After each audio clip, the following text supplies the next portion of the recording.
Bom dia a todos. A gente vai começar mais um webinar aqui do Ciência Segura. A gente está com uma participação especial do Renato, especialista em GDPR. Vai trazer um conteúdo bastante interessante para vocês. Desejo a todos aí que aproveitem o conteúdo e fiquem à vontade para interagir a qualquer momento. A apresentação aí deve ser leve.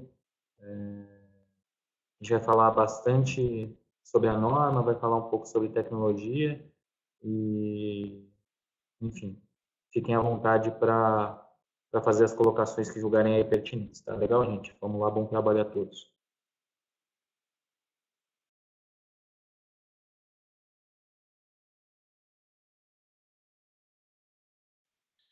Então, bom dia, pessoal. Meu nome é Renato Leite, vou até passar um pouco aqui para a gente já ter a nossa agenda do dia, né? A gente vai falar um pouco sobre o que é a GDPR, sobre os impactos da GDPR nas empresas brasileiras, o que ela fala sobre eventuais padrões de segurança e, especificamente, o que ela fala sobre gestão de credenciais de alto privilégio, até no contexto aqui do que o Senha Segura pode, de alguma forma, colaborar com tudo isso. Mas antes disso, deixa eu me apresentar. Aqui, então, meu nome é Renato Leite Monteiro. Tá? Aqui eu agradeço a todos. Acho que estão. Deixa eu ver se está tendo alguma. Todos estão ouvindo? Ouvindo bem? Sim. Tranquilo? Posso continuar? Tá ótimo. Então aqui, voltando, a gente sempre tem esses probleminhas que acontecem. Então, meu nome é Renato Leite Monteiro. Eu sou já uma parceria que está ficando de longa data aqui com o Senha Segura. Eu sou sócio do escritório Batista Luz Advogados. Eu sou responsável pela área de proteção de dados pessoais. E até falar um pouco sobre o contexto dentro da GDPR. Eu tive a oportunidade de trabalhar no Departamento de Proteção de Dados do Conselho da Europa em 2013 e 2014, enquanto a GDPR estava sendo discutida, então a gente tem essa familiaridade com a regulamentação, e até um pouco até sobre a nova lei brasileira de proteção de dados, acho que todo mundo deve estar acompanhando, que dá para ser sancionada pelo presidente Michel Temer, entra em vigor nos próximos 18 meses. E eu também trabalhei no Ministério da Justiça no Brasil, na redação do projeto de lei e também agora assessorando alguns deputados e senadores. Então, até se quiser contextualizar alguma dúvida, a gente pode comentar depois. Mas o nosso foco hoje aqui é GDPR. Vamos lá. Primeiro, o que é a General Data Protection Regulation, ou a nova regulamentação de proteção de dados da Europa? O primeiro ponto, a gente não precisa alongar muito nisso, é que nós já temos leis de proteção de dados na Europa, lei de proteção de dados há pelo menos uns 40 anos. Na verdade, a GDPR ela é uma atualização da Diretiva 95, que estava em vigor desde 1995.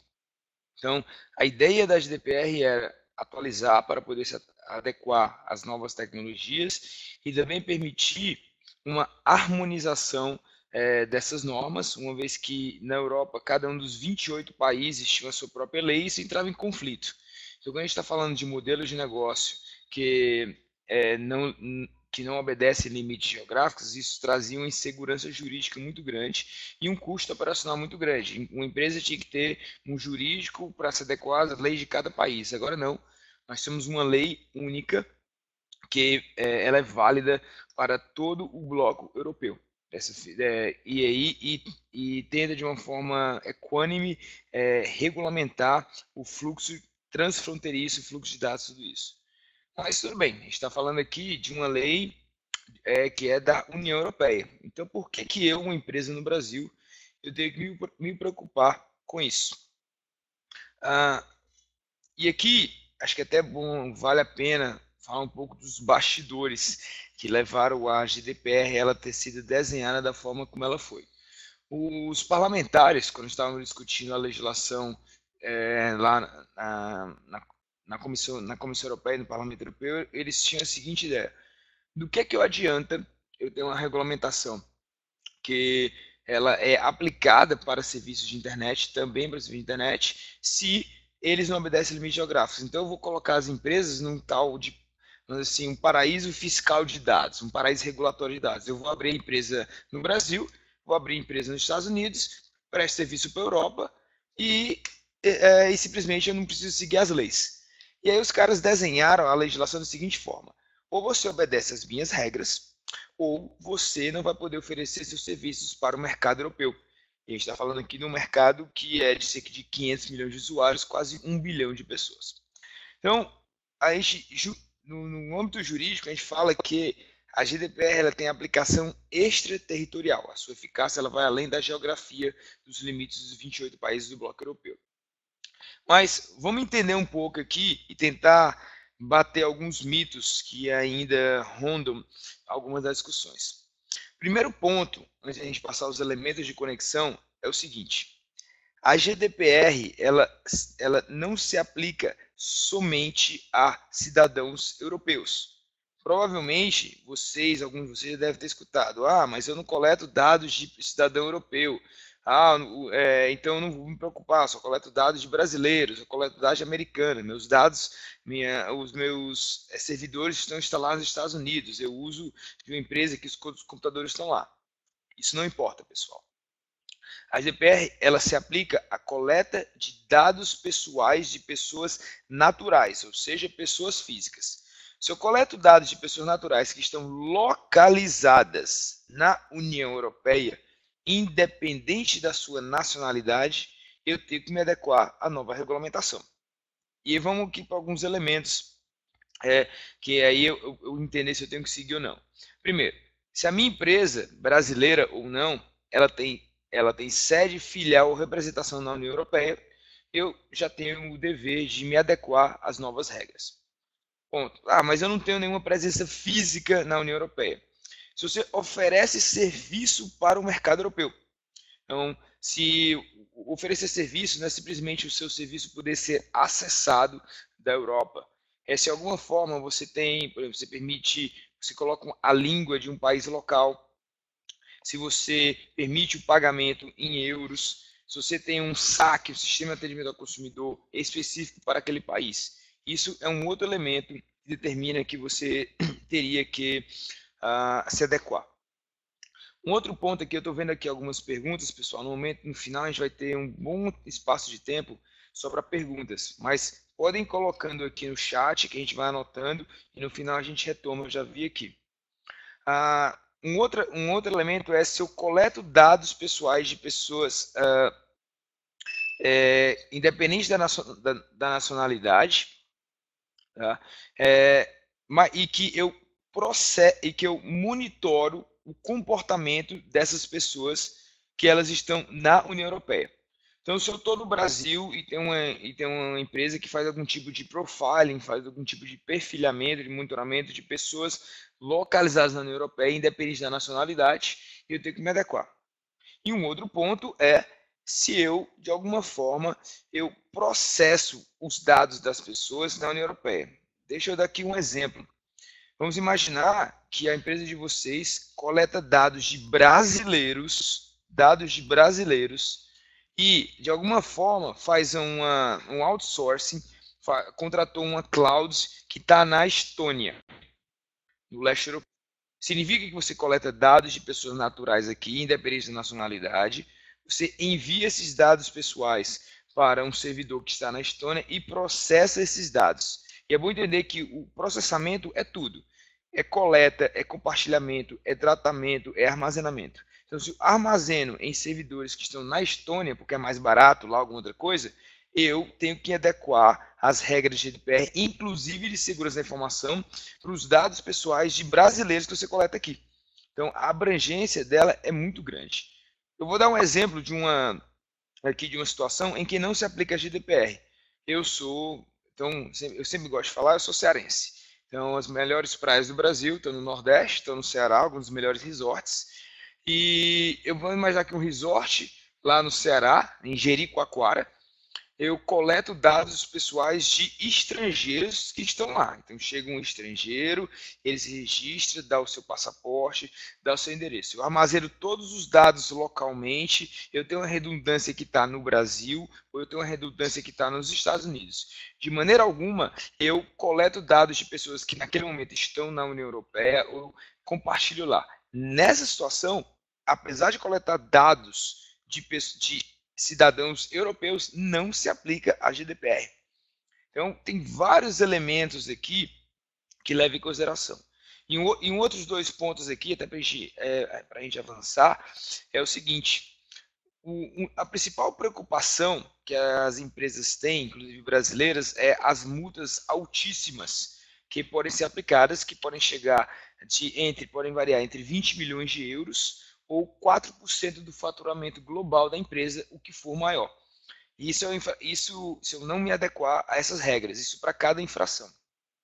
Só que você pensa, tudo bem, eu não tenho presença na Europa, não tenho filial, vamos imaginar que eu vou lá e violo alguma das regras, como é que as autoridades europeias vão me multar? Realmente é bem complicado. Em juridiquês, a gente fala da necessidade de cooperação jurídica internacional. E aí os caras que fizeram a GDPR, os parlamentares lá, que a gente conversava de vez em quando, eles criaram uma forma para fazer as empresas se adequarem. É o seguinte: empresas que estão obrigadas a se adequar com a GDPR, elas só podem contratar com empresas que também estão adequadas ou dão garantias que estão adequadas.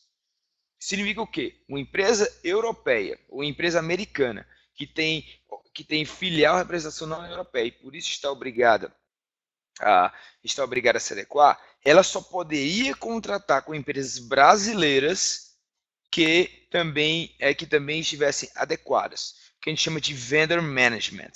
Então, essa obrigação meio que escada. As autoridades europeias tinham ciência que elas não conseguiriam monitorar o mundo inteiro. Então, elas falaram, então as próprias empresas vão ter que monitorar com quem elas contratam. E aí, nós temos todo um sistema internacional que leva a um dever muito grande de conformidade, de compliance, para seguir as regras da GDPR. Tranquilo? Vamos passar aqui para o próximo. Aqui eu deixo até essa aqui a gente vai compartilhar um material com vocês. Já me perguntaram tanto sobre a aplicação da GDPR que a gente desenhou.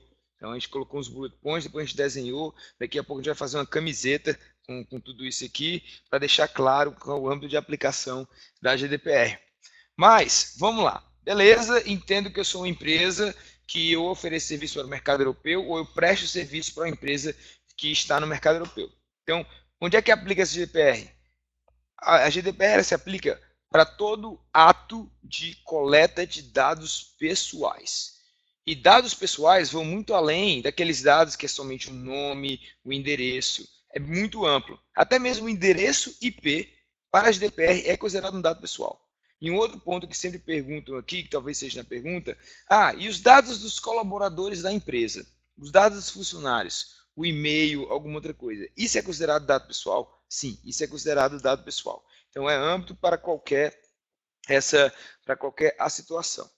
A GDPR, ela traz alguns também deveres de padrões de segurança. Ela impõe alguns padrões mínimos, como questões de controle de acesso, o pessoal do SenSegura pode ajudar em muito. Utilização de melhores técnicas para a proteção de dados, um dever de registro de todas as atividades de coleta, armazenamento e tratamento dos dados, como questões de monitoramento, como questões de log, e aqui o SenSegura pode colaborar ativamente com isso. Um dever de notificação obrigatória quando houver incidente de segurança da informação. Então, a gente vai falar um pouco, mas tem até 72 horas, isso deve ser informado.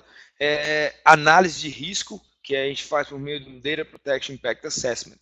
E, além disso, ela traz aqui dentro tudo a obrigatoriedade para a maioria das empresas da figura do Data Protection Officer, que seria aquela pessoa dentro da empresa responsável por verificar toda essa conformidade regulatória inclusive essa conformidade com padrões de segurança.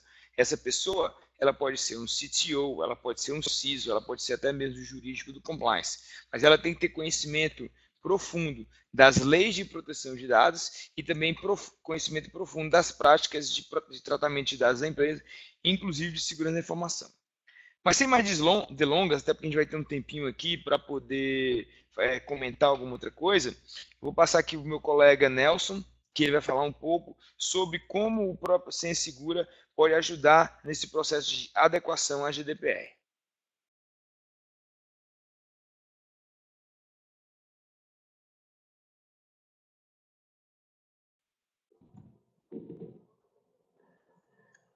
Legal, gente. Obrigado ao Renato. Como sempre, apresentação muito legal do Renato. Meu nome é Nelson, eu trabalho aqui no Senha Segura já há algum tempo, talvez conheça boa parte aí de vocês. Para quem eu não conheço, estou aqui apresentado.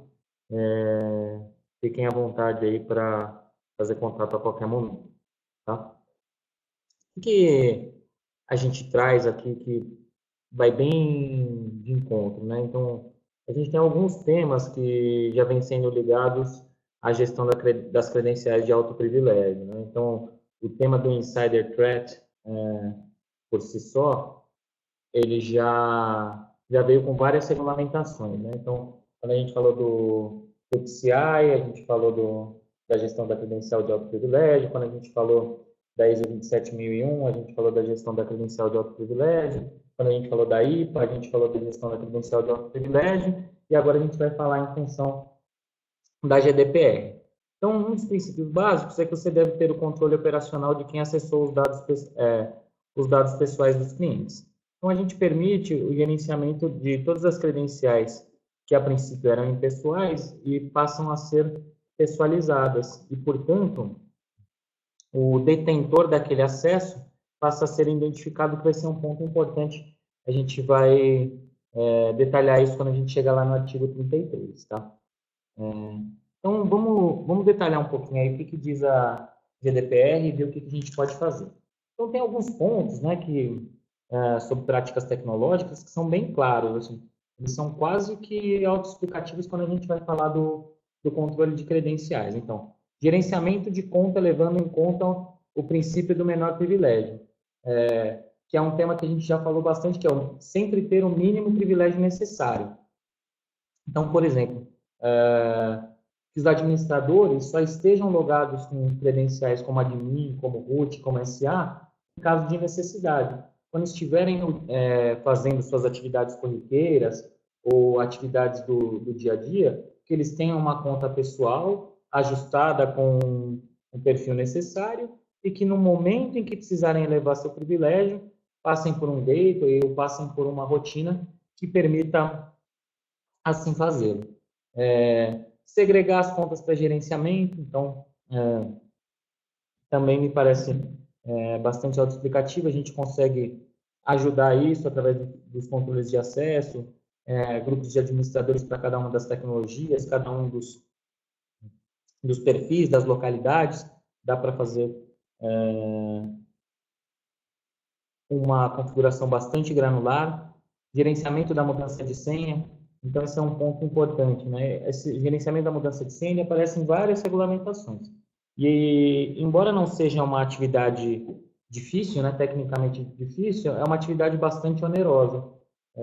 Então, você precisa de um esforço grande para fazê-la e a gente, com a tecnologia, consegue desonerar as equipes de vocês para que elas possam se dedicar a atividades mais intelectuais e menos braçais. Tá? Políticas de senha robustas. Então, aqui a gente também consegue trabalhar com diferentes senhas para cada um dos dispositivos, né? Então, quando a gente chega aqui na norma e fala assim, política de senha robusta. A princípio, quem não conhece tecnologia vai olhar, é fácil, é só gerar uma senha forte. Mas cada um dos dispositivos segue padrões diferentes de geração de senha. Então, tem dispositivo que não aceita o pipe, tem dispositivo que chega até 38 caracteres uma senha, tem dispositivo que são 6. Para você fazer esse gerenciamento na mão, não é simples. Então, é óbvio que a norma parece simples, mas quando a gente vai trazer isso para a nossa realidade de TI, isso dá trabalho. E é nesse ponto que a gente pode ajudar vocês. Outro ponto, né? Fazer o NAT dos endereços IP. Então, a gente também trabalha com a solução de proxy, né? Então, proxy transparente para os usuários, em que a gente consegue endereçar desde o ponto de origem, o ponto do proxy e o ponto final de acesso. Então, a gente consegue atender essa norma, essa parte da norma 100%, também conseguiria ajudar vocês. Restringir o acesso a aplicativos e serviços por meio da necessidade de usar contas de administrador. E, de novo, né? Vai no mínimo privilégio necessário. E o legal aqui, falar dos aplicativos, é que a gente pode fazer isso, inclusive, para aplicações HTTP, HTTPS. Então, vamos dizer que, por exemplo, você tem uma conta que está lá na AWS e o login da AWS é genérico. A gente pode personalizar esse login da AWS, você vai identificar, vai filmar quem fez o acesso, e em caso de ser notificado por alguma autoridade, vai conseguir dar uma resposta rápida, vai ter uma redução no tempo de troubleshooting. Que inclusive vem de encontro ao nosso próximo ponto, né? Então, resposta rápida aos incidentes, detectar o uso de credenciais de alto privilégio que podem permitir a violação e acesso a dados pessoais não autorizados que possam colocar em risco a integridade dos usuários da empresa. Aqui tem um ponto fácil, né? Por exemplo, você tem uma senha de SA de um banco de dados. Se você tem mais de um DBA trabalhando na sua empresa e eles compartilham essa credencial, você já tem um ponto de exposição. Se você tem mais de uma pessoa que pode acessar o dado pessoal do cliente, e não sabe exatamente dizer quem foi em caso de necessidade. Aqui a gente consegue guardar ou salvaguardar esta credencial dentro do Senha Segura, e cada vez que seja necessário um acesso dos DBAs com essa conta, a gente pode monitorar esse acesso, pode gravar, a gente tem todo o comportamental dele, então, trabalhar na parte da prevenção. Né? Então, se o normal é que um DBA trabalhe num horário comercial, e um dia, voltando lá também no ponto do NAT, ele conecta da casa dele na VPN no final de semana para acessar uma base de dados pessoal. Pode ser que ele precisou? Pode ser, mas é uma atividade não comum e a gente consegue pegar isso através dos monitores. Tá?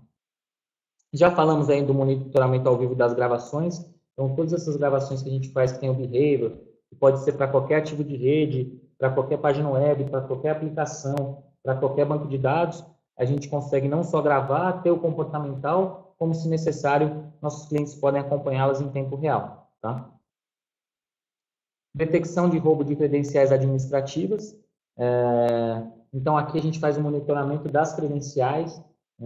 Caso uma credencial administrativa seja tirada da rede, entre aspas, né? Alguém tente, por exemplo, eu tenho acesso a uma credencial, dou um PSWD lá na console para que só eu conheça essa credencial e leva ela para mim. A gente de tempo em tempo fica pingando e consegue ver quem fez isso, consegue dizer que essa credencial ficou fora e consegue alertar vocês. Terceiro ponto, tem só esse mais um, tá, gente? Tá chegando ao fim, eu vi que o pessoal mandou bastante pergunta aí, a gente já vai atender vocês, tá? Deve ser possível detectar o uso de credenciais privilegiadas em todos os casos para evitar o uso indevido, uso abusivo ou uso inadequado dessas credenciais. Já falamos bastante, tá? Então, mais uma vez, a gente se dedica à gestão das credenciais de alto privilégio, não tem erro aqui. Realizar verificações e descobertas de dispositivos e credenciais de alto privilégio. Então, aqui pode entrar, por exemplo, na parte do nosso Scan Discovery, a gente tem a capacidade de sair pingando toda a rede, descobrir onde existem credenciais, onde existem dispositivos novos. Então, problemas comuns, né? Para nossa alegria ou tristeza, os usuários de TI, eles são bastante espertos, eles são safos aí, né? Então, por exemplo, você começa a monitorar as credenciais todas e o usuário de TI vai lá e cria uma credencial só para ele local num dispositivo. Isso é uma prática que não está alinhada com o GDPR. Para você descobrir que o cara criou uma credencial num servidor escondida só dele, se fazer isso manualmente é bastante difícil. Aqui a gente consegue, por exemplo, programar um scan toda semana na tua rede e se alguém criar qualquer credencial, a gente consegue pegar. Isso, inclusive, para artigos de rede, para servidores, enfim, para qualquer um dos pontos de contato da ferramenta. Tá? E mapear os relacionamentos entre as contas privilegiadas e os sistemas de acesso. Isso aqui é bastante simples. Acho que a maioria de vocês deve trabalhar com AD, então a gente consegue relacionar as contas administrativas aos grupos do AD. Então, seria um ponto de auditoria que se atenderia facilmente. Tá? Limitar a proliferação de contas administrativas, a gente já falou bastante. e o comportamento dos usuários com as senhas de alto privilégio. Vai voltar no behavior que eu acabei me antecipando, então qualquer sessão ela passa a ser gravada, monitorada, em qualquer tipo de variação no comportamento, seja origem do comportamento, duração da sessão, número de conexões, horário, tipo de ativo que a pessoa acessa, qualquer ponto que foge do que o Senha Segura vai aprendendo, a gente consegue identificar. Fornecer, demonstrar que a gente cumpriu o regulamento. Então, uma coisa legal do Senha Segura é que ele tem um perfil de auditor. Então, sempre que necessário, a gente pode entregar este perfil para que sua equipe não seja onerada em atender ao auditor, para que a gente dê os dados com legitimidade para o auditor, para que ele sinta ou veja que os dados são de origem integral e, portanto, para que você não precise ficar trabalhando para ele.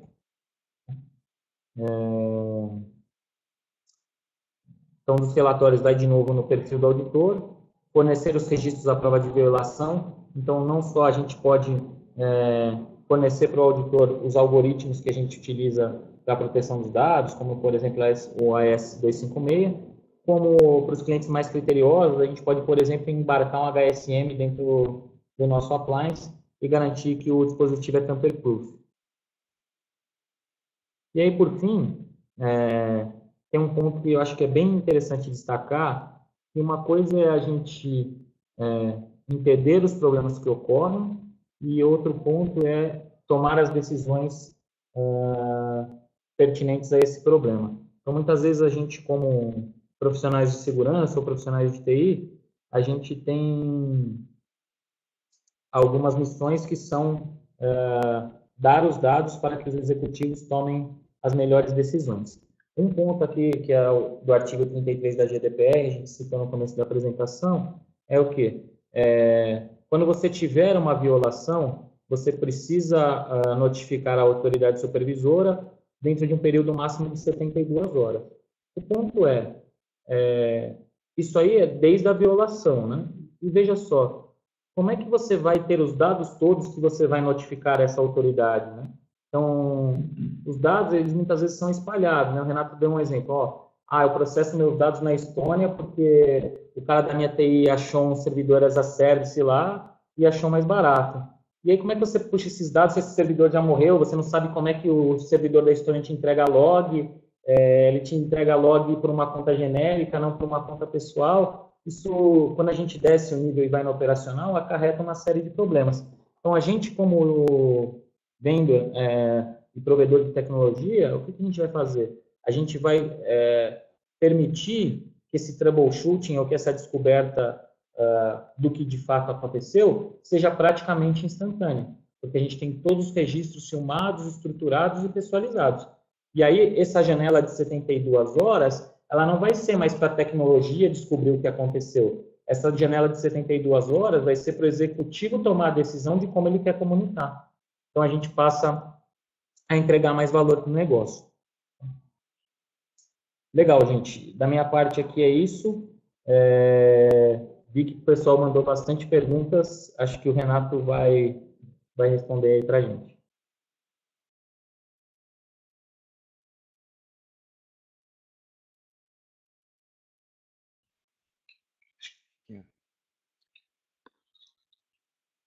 Tá. Vamos lá, pessoal. Vamos endereçar algumas das perguntas. Para quem tiver mais, a gente tem um tempinho ainda para trocar uma ideia. Vamos tranquilo. Tá.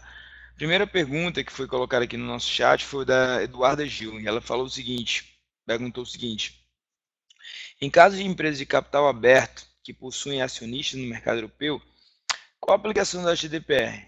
Então, Eduardo, isso é uma pergunta até relativamente comum. E as empresas entendem que às vezes seria a estrutura da corporativa formada na empresa que determinaria a sua aplicação. Também, tá? Mas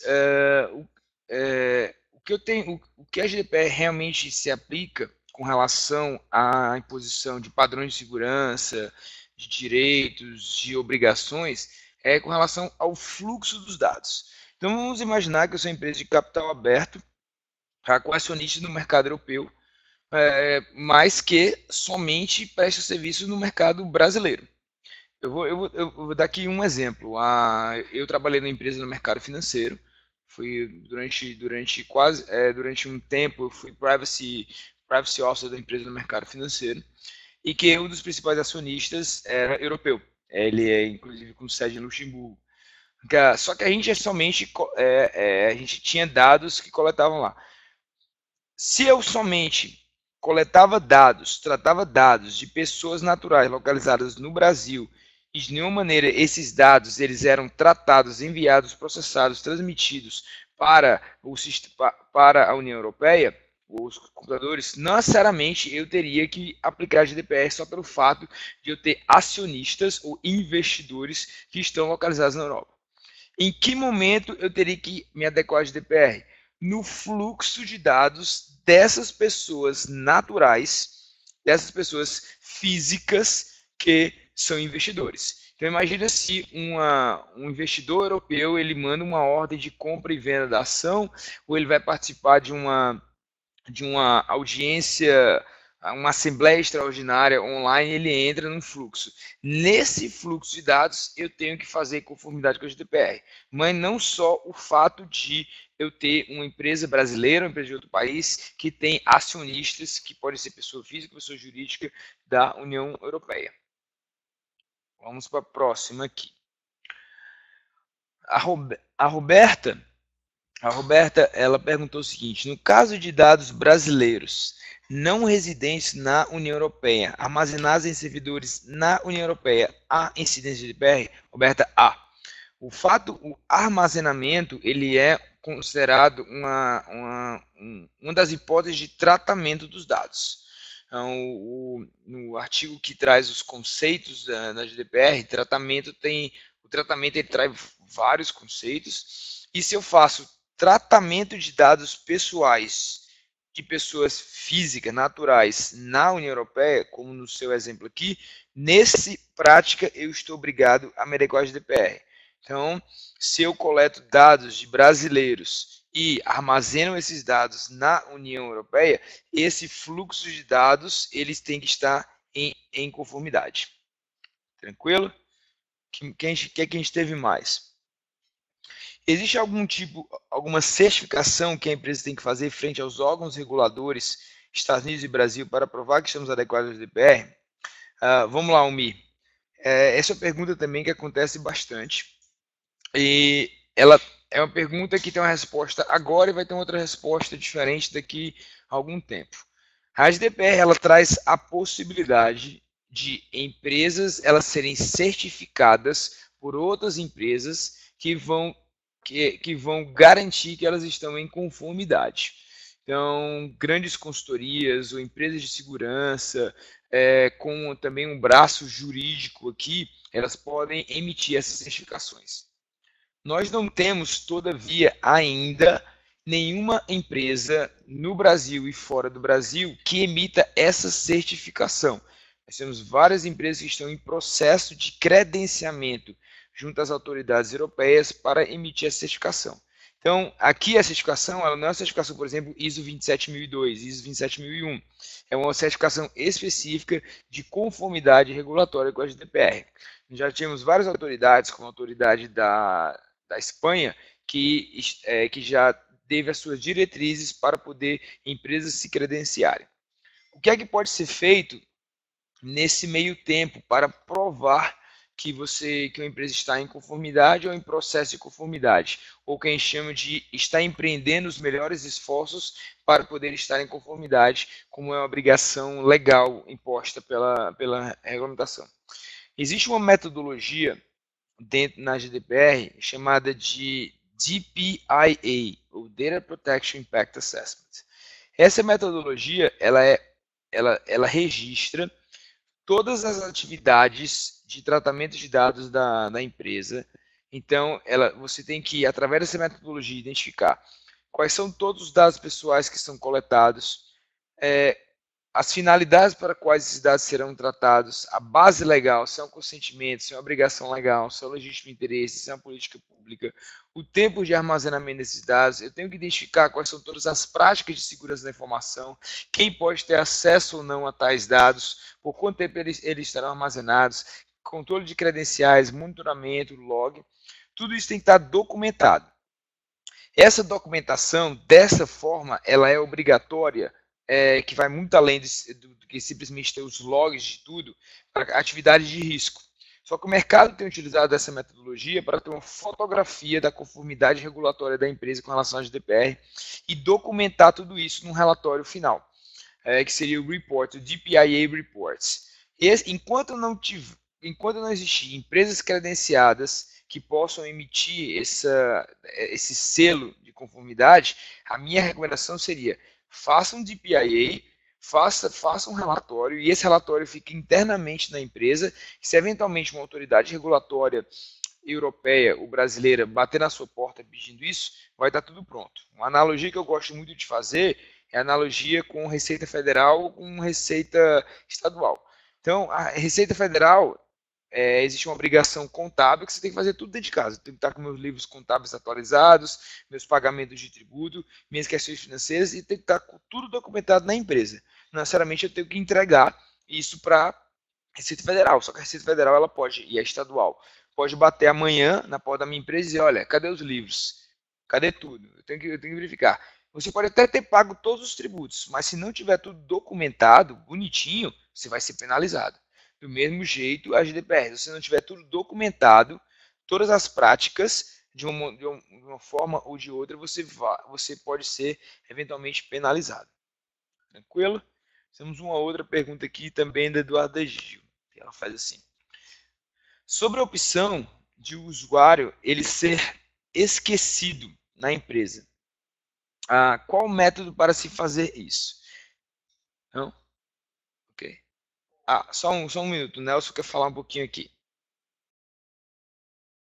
Uma pergunta aí antes do Renato voltar a responder. Olha que interessante, né? Um usuário ser esquecido. Essa atividade, a princípio, ela não deveria causar grandes constrangimentos, né? Apagar um usuário é fácil. Agora, vamos pensar na mudança da dinâmica em que isso se dá no seu dia a dia. Eu não conheço empresa hoje que apaga dado de cliente. Dado de cliente tem um valor comercial grande e, portanto, todos os dados que você adquire dos seus clientes, você quer preservar. A partir de agora, você vai ter que ter alguém dentro da sua organização que tem poder para excluir um dado. E veja que não é excluir um dado, mas ele está lá no backup. É excluir um dado permanentemente. Você passou a desconhecer aquele cliente. Veja o nível de poder, de privilégio que este usuário dentro da sua API terá. Então, veja só, vamos supor que por um momento ele tem uma base de 20 clientes que ele precisa excluir e ele excluiu 200. Como que você vai fazer isso? Então, os perfis precisarão ser repensados. Este ponto ele passa a ser de uma criticidade enorme. E aí como que você vai monitorar quem apagou cada dado? Você vai poder... Aí tem uma pergunta para o Renato. Renato, olha só. Eu vou ter um usuário de TI, então, que pode apagar os dados dos clientes. Eu posso, por exemplo, gravar a sessão em que ele está apagando o dado? Porque se a sessão ficar gravada, em última instância, o dado continua ali. Como que fica o registro dessa exclusão?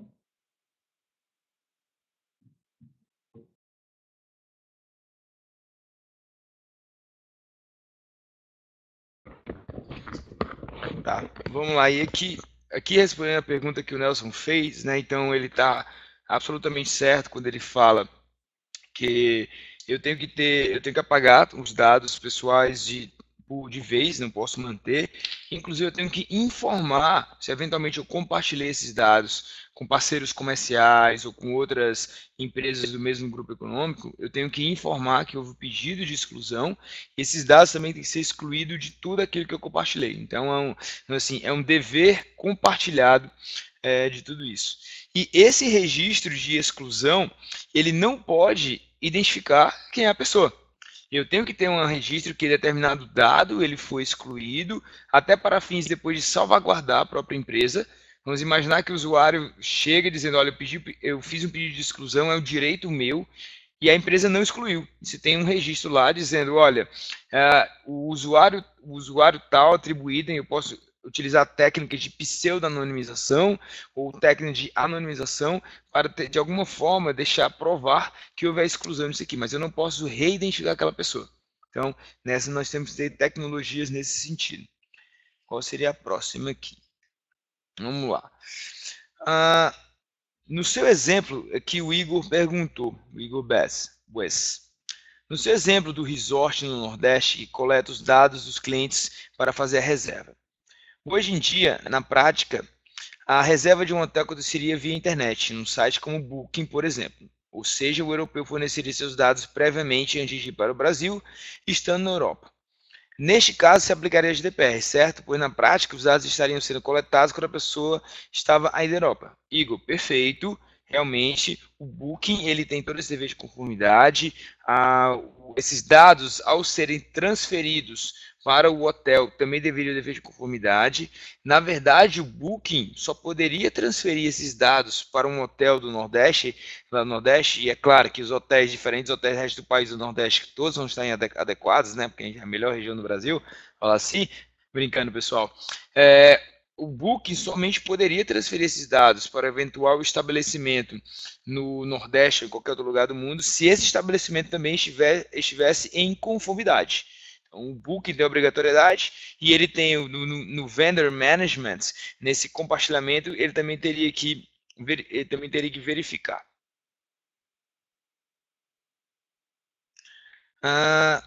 O Rodrigo Fulan perguntou, por possuirmos filial na União Europeia, como a GDPR prevê a transferência ou acesso de dados coletados pela União Europeia pelo Brasil?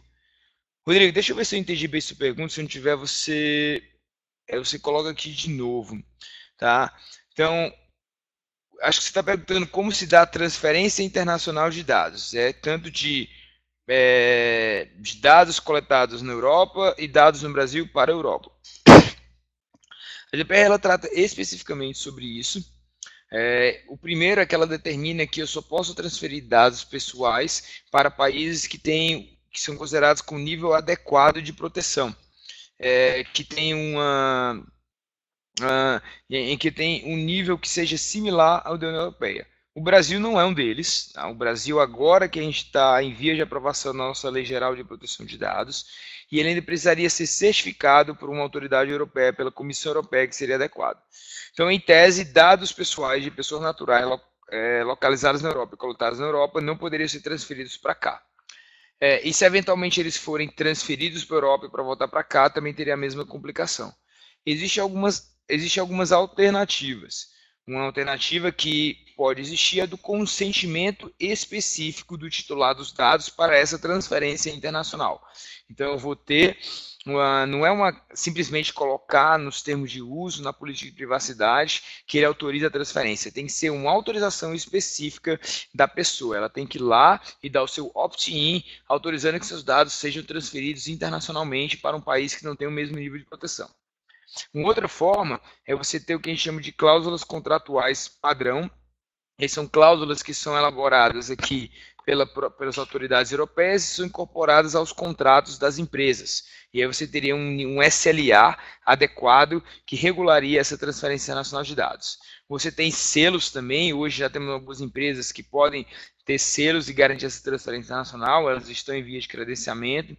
Nós temos algo que a gente chama de cláusulas corporativas globais. A própria empresa ela pode criar mais ou menos como um código de conduta, um código de boas condutas, um contrato que regulamente a transferência internacional de dados entre todas as entidades do grupo econômico, levar esse contrato, esse código para a autoridade europeia chancelar, dar o seu ok e aí reger toda essa transferência nacional. Então, existem várias e várias opções que permitiriam essa transferência. Tá. A Roberta ela perguntou se eu posso citar o artigo relacionado ao armazenamento de dados. Deixa eu ver especificamente, eu queria só lembrar aqui o que era especificamente o ato de armazenamento dela. Roberta, é o artigo 4º, tá? Se você, inclusive no nosso slide, a gente tem 2 slides no nosso material que trata especificamente sobre essa aplicação da GDPR. Tá? Então, inclusive, até brinquei no começo da nossa apresentação que a gente fez um gráficozinho, a gente colocou vários bullet points, sempre trazer algumas dúvidas, a gente fez um gráfico para tentar explicar essa questão da aplicação, e o próximo passo vai ser, a Senha Segura vai elaborar aqui uma camiseta, vai distribuir para todo mundo, deixar aqui, ó, já tem até a dotação orçamentária aqui para fazer uma camiseta explicando essa questão da aplicação extraterritorial da GDPR. Tá? Tem uma outra pergunta aqui que é do... Vamos lá aqui, do Daniel Fontana. Deixa eu ver aqui. Atualmente no Brasil, já temos como contratar o seguro para cibersegurança que cobre reclamações de terceiros por perdas sofridas como estado de um cyber-evento, e também os prejuízos do próprio segurado, mediante casos específicos. A cobertura do seguro aplica-se aos custos diretos de uma empresa para responder a uma falha de violação de privacidade ou segurança, tais como os custos de notificação, os custos de relações públicas incorridos para atenuar os danos à reputação da empresa, investigações forenses, consultas jurídicas, o monitoramento da identidade. Realmente, Daniel, nós já temos, eu trabalho inclusive junto a algumas seguradoras que elas já têm essa apólice para cobrir incidentes de segurança da informação.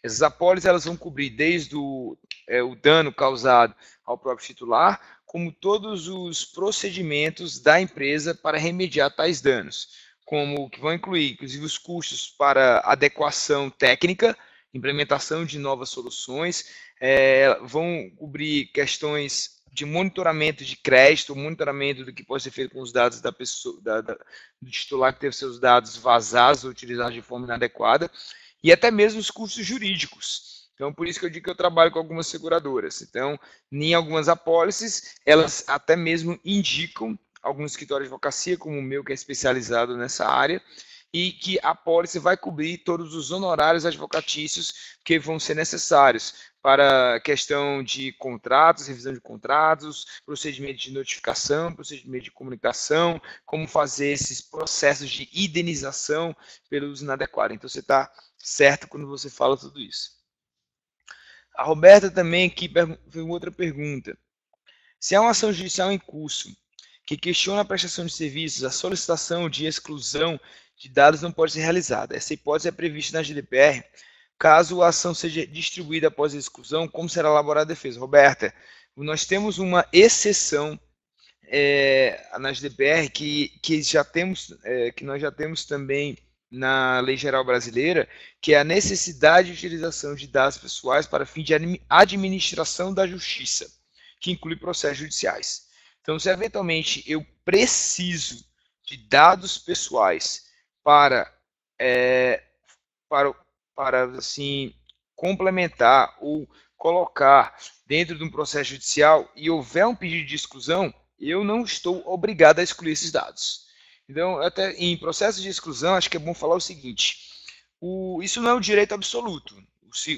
O titular, o usuário, ele não pode simplesmente chegar e dizer, olha, exclui porque eu quero excluir. Não.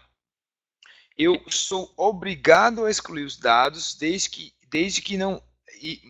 eu sou obrigado a excluir os dados, mas se houver uma outra base legal que me autorize a manter esses dados, eu posso manter. O que é base legal? Base legal são as 6 diferentes hipóteses que a GDPR traz que autorizam o tratamento de dados. O consentimento é somente uma delas. Então, se eu tenho alguma das outras, que seria uma obrigação oriunda de contrato, um processo judicial, que é uma obrigação legal, no caso aqui, um interesse legítimo, eu posso manter esses dados. Então, diretamente respondendo a sua pergunta, se os dados pessoais, que são objetos de pedido de exclusão, são necessários para a administração da justiça e para o seu processo judicial, eu posso mantê-los e não preciso excluir.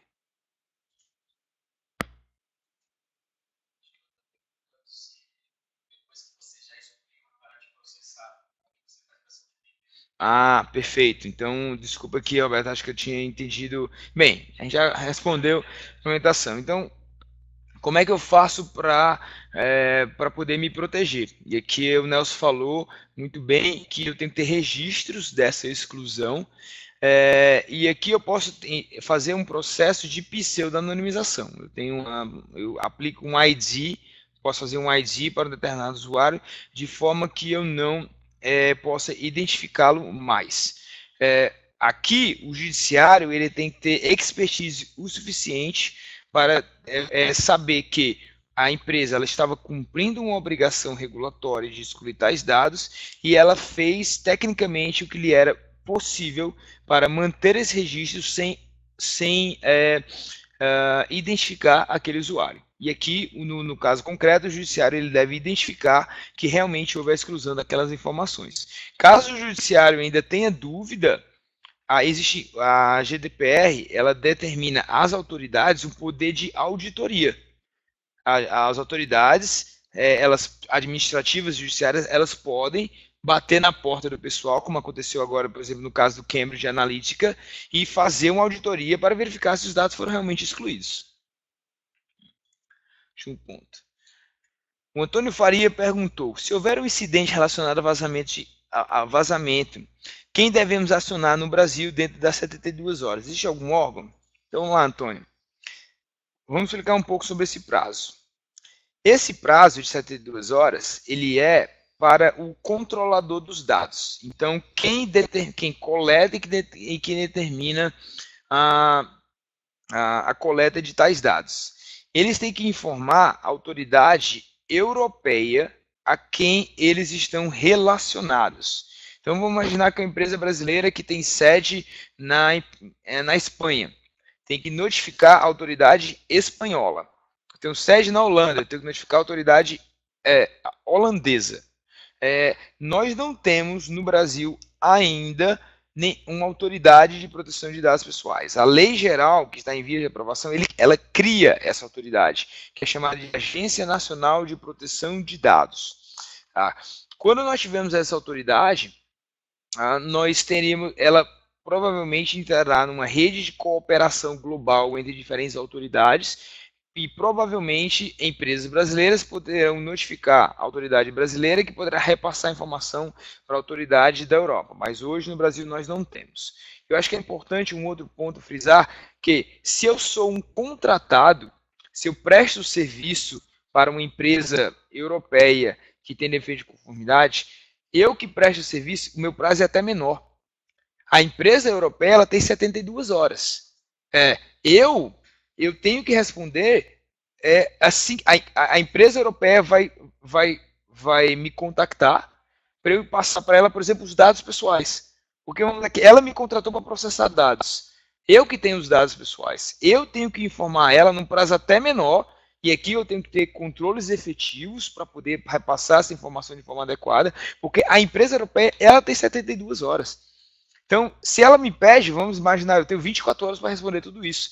E se eu não responder, pode até estar no contrato, ela pode aplicar uma penalidade até ser uma causa de rescisão contratual.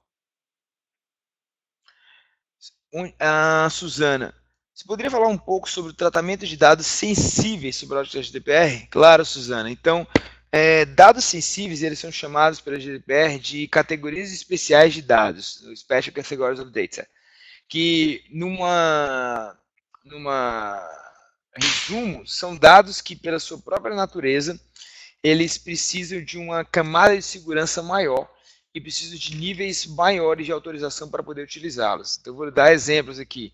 Dados de orientação religiosa, orientação sexual, dados de orientação política, questões médicas, de saúde, biometria, genética, todos são exemplos de dados sensíveis. Então, primeiro, para poder utilizar tais dados, eu preciso de um consentimento expresso do titular. Eu preciso de uma autorização que ela é muito maior do que a autorização que eu tenho que ter para coletar dados pessoais normais, vamos falar assim. Segundo, eu tenho que ter uma camada de segurança diferente, eu tenho que ter níveis de controle de acesso diferente para essas pessoas. Então, eu tenho que ter um registro muito mais efetivo de quem eventualmente tem acesso a essas informações. Eu tenho que ter autorizações específicas, claras, para poder compartilhar tais dados. Não significa que eu não posso coletar dados pessoais sensíveis. Eu posso, senão um hospital não poderia mais exercer os seus tratamentos. Mas eu tenho que ter todo um tratamento diferenciado. Eduardo Gil falou: Pensando na lei brasileira, se um funcionário, ao sair da empresa, solicitar que seus dados sejam excluídos e após a exclusão abrir um processo contra a empresa, como a empresa poderia provar a não infração sem os dados? Vamos lá, Eduardo. Nós temos no Brasil aqui algumas, e aqui é importante a gente ter em mente as diferentes bases legais. Eu falei para vocês que uma das bases legais é o consentimento. Uma outra base legal é uma obrigação oriunda de uma lei. No Brasil, eu posso manter, com relação especificamente à trabalhista. Então, eu tenho a obrigação de manter alguns tipos de dados. Eu vou ler dados relativos à prestação da aposentadoria. Eu tenho que manter esses dados por 30 anos. Então, os dados especificamente que um colaborador ele pode se valer para poder ter o registro da sua aposentadoria, a empresa pode manter, mesmo que ele exclua. Os dados,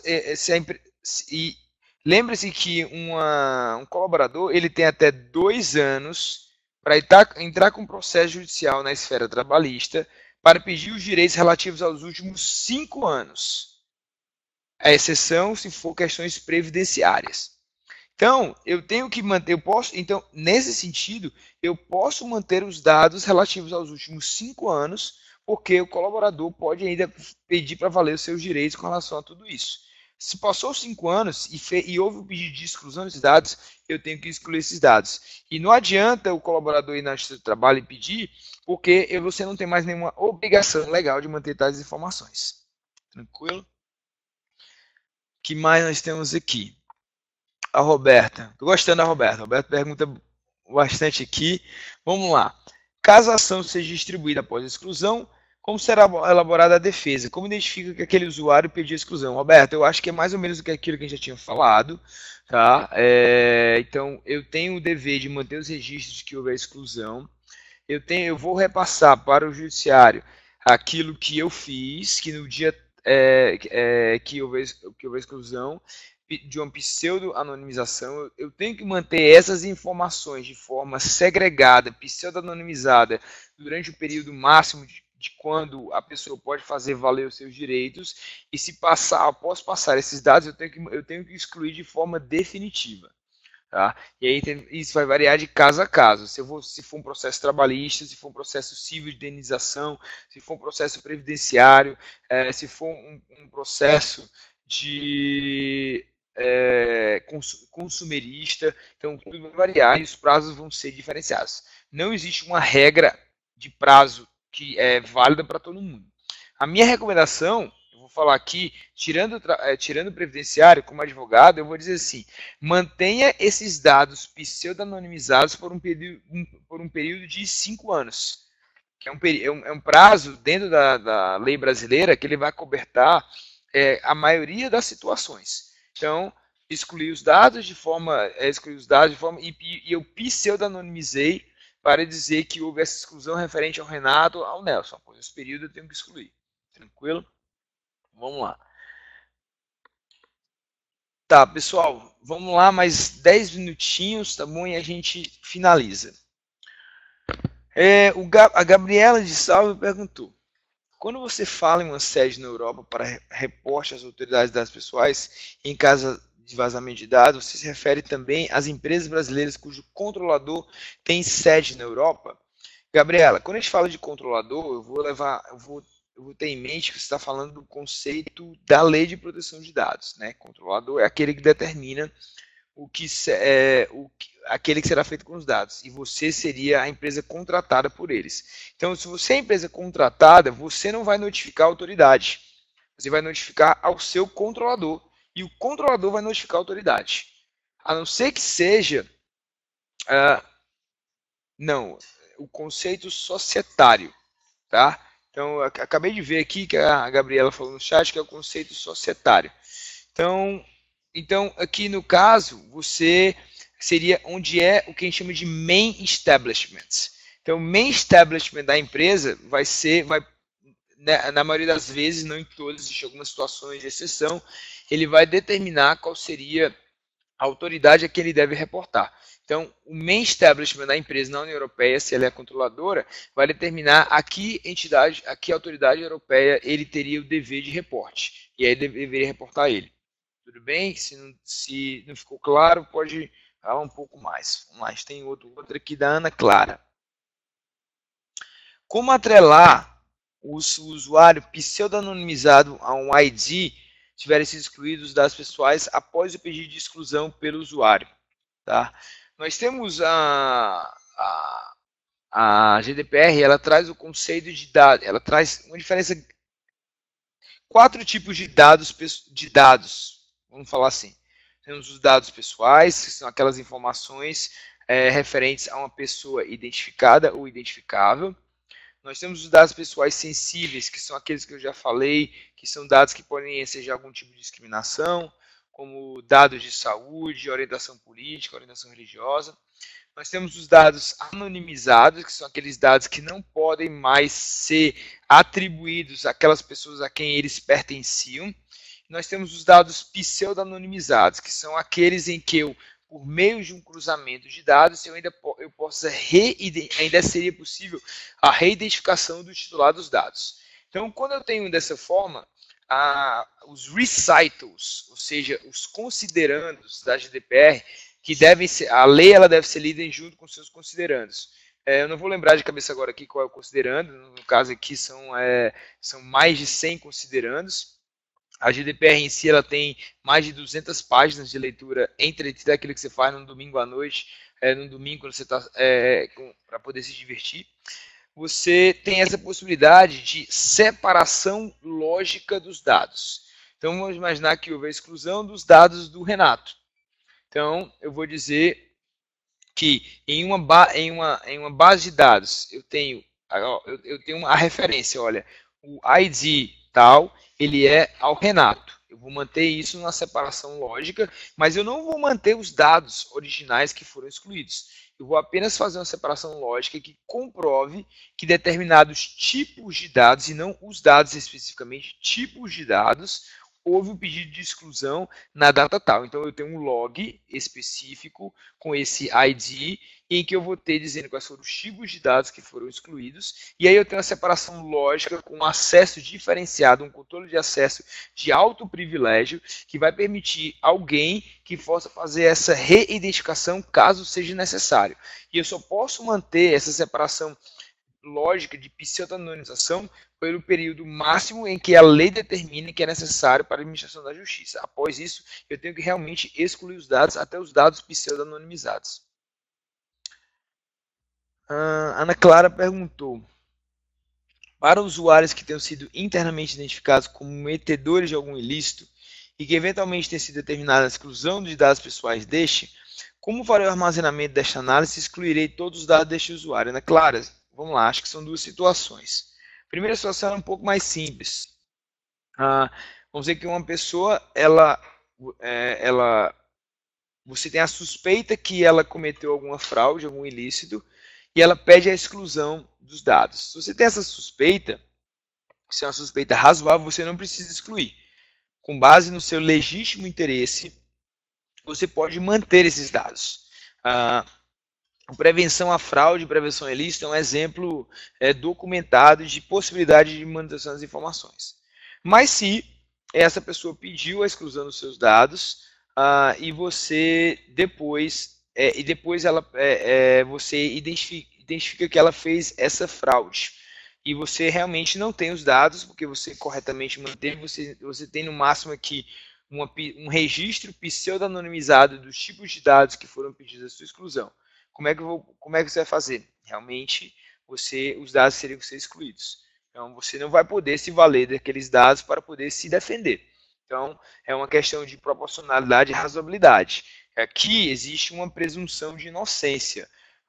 Eu não posso, se eu tivesse que manter os dados de todo mundo, porque no futuro haveria a possibilidade dessa pessoa cometer um ilícito, era mais fácil eu colocar um chip em todo mundo para ficar registrando a atividade de todo mundo para saber. Não, a legislação ela não permite esse exercício de futurologia, pelo contrário, ela leva em consideração a presunção de inocência de cada pessoa, seja para cometer um ilícito, seja para cometer um crime administrativo civil, e se eventualmente no futuro eu não puder utilizar esses dados, eu posso até mesmo usar isso como defesa. Tá? Bem, pessoal, eu acho que era isso. Tá? Nós passamos aqui 10 minutinhos do nosso prazo, mas sem problema algum, a gente também começou um pouco depois. Pessoal, agradeço a todo mundo as presenças, as perguntas foram ótimas. Tá? O Nelson, vou passar aqui para o Nelson para ele fazer o nosso fechamento, mas aqui da minha parte, vou deixar meus contatos, o material, e eu fico à disposição. Obrigado.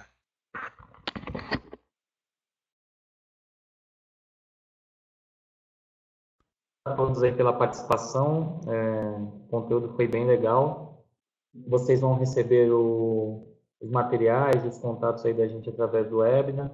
Quem também quiser mandar mais dúvidas ou tiver outras questões ou quiser falar com a gente sobre qualquer assunto, o canal está aberto. Obrigado a todos aí, um bom dia de trabalho.